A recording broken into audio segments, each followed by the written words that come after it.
दोस्तों, आपका अपने चैनल हाई लेवल स्टडी पर एक बार फिर स्वागत है। बहुत ही महत्वपूर्ण वीडियो के साथ आपके सामने हाजिर है। यहाँ पर देखिए, हम अध्याय 3 दो अध्याय तक आपको हमने बता रखा है, लेकिन अध्याय 3 के बारे में यहाँ पर हम पढ़ने वाले हैं और आपको एकदम बेहतरीन तरीके से बताएंगे और लास्ट तक जरूर जुड़े रहेगा मेरे प्यारे बच्चों, क्योंकि इसमें बहुत ही इंपॉर्टेंट टॉपिक को कवर करने वाले हैं। जो टॉपिक आपके एग्जाम में एग्जैक्टली मिलने वाले हैं, उन सभी टॉपिक्स की यहाँ पर हम बात करने वाले हैं और आपको एकदम बेहतरीन तरीके से बताने वाले हैं। तो आप सभी लोगों को जुड़े रहना है और चैनल पर नए हैं तो सब्सक्राइब कर लीजिए, लाइक कमेंट से जरूर कर दीजिए, साथ ही साथ बेल आइकन को भी दबा लीजिए। ठीक है, तो अध्याय 3 की बात करेंगे, धातु और अधातु की बात करेंगे, मेटल्स एंड नॉन मेटल्स की बात करेंगे। धातु क्या होते हैं, मेटल्स क्या होती हैं? वह पदार्थ जिसके एक सिरे से दूसरे सिरे तक वैद्युत और ऊष्मा पहुंच जाती है उसे धातु कहते हैं। यानी ऐसे पदार्थ, जैसे मान लीजिए ये हमारी पेन है, ठीक है, अगर ये धातु है तो आप यहाँ से यहाँ तक तो जो इसके इलेक्ट्रॉन होंगे, जो वैद्युत होगी या ऊष्मा होगी, यहाँ से यहाँ तक पहुँच जाएगी। ठीक है, ये चीज़ आपकी धातुएं होती हैं। मुख्य गुण उनका यही होता है कि वह पदार्थ जिसके एक सिरे से दूसरे सिरे तक वैद्युत और ऊष्मा पहुँच जाता है उसे धातु कहते हैं। ठीक है, आई होप आपको अच्छी तरीके से समझ में आ गया। जैसे एग्जाम्पल तौर पर हम देखें तो Ag जिसे आप चांदी कहते हैं, Cu कापर होता है, Zn जिंक होता है, Au जिसे आप क्या कहते हैं, सोना कहते हैं। ठीक है, ये आपके लिए हो जाएगा। आगे चलिए, अगला देखिए, विशेष कुछ गुण हैं, इनके गुणों के बारे में भी जान लेते हैं। जैसे धातुओं में एक विशेष प्रकार की चमक होती है। जो धातु होती है ना, इसमें आपको विशेष प्रकार की चमक देखने को मिलेगी। ठीक है, और धातुओं में अधातु वर्धनीयता का गुण होता है। किसका? अधातु वर्धनीयता का गुण होता है। ठीक है, अर्थात धातुएं पीटने या आघात करने से बढ़ती या फैलती हैं। जो धातुएं होती हैं वो पीटने या आघात करने से क्या होती हैं, बढ़ती या फैलती हैं।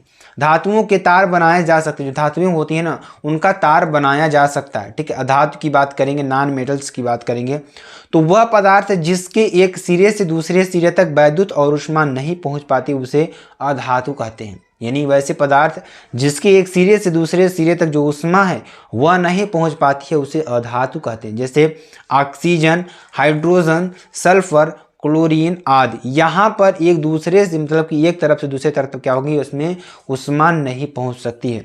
जैसे इसमें देखेंगे विशेष रूप में कि ग्रेफाइट और आयोडीन को छोड़कर अधातुओं में चमक नहीं होती है। जो ग्रेफाइट होती है और, ठीक है मेरे प्यारे बच्चों, ग्रेफाइट और आयोडीन को छोड़कर धातुओं में चमक नहीं होती है। ठीक है, अधातु ठोस, द्रव, गैस तीनों अवस्थाओं में पाई जाती है। जो अधातु होती हैं वो ठोस, द्रव, गैस तीनों अवस्थाओं में आपको मिलेंगी।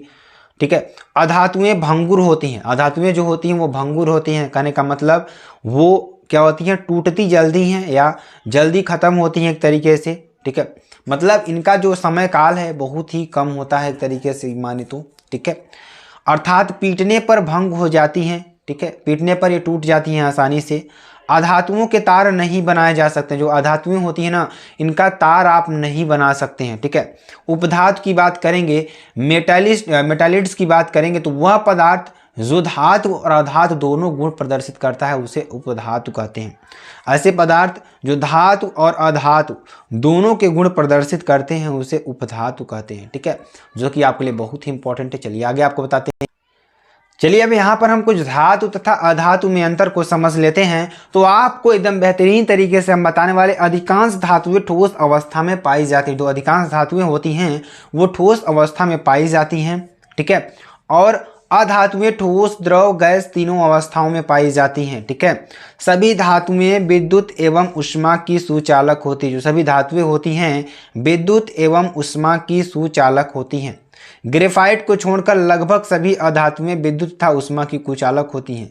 ग्रेफाइट को छोड़कर सभी जो हमारी उपधातुएं हैं, ठीक है, वो क्या होती हैं, कुचालक होती हैं।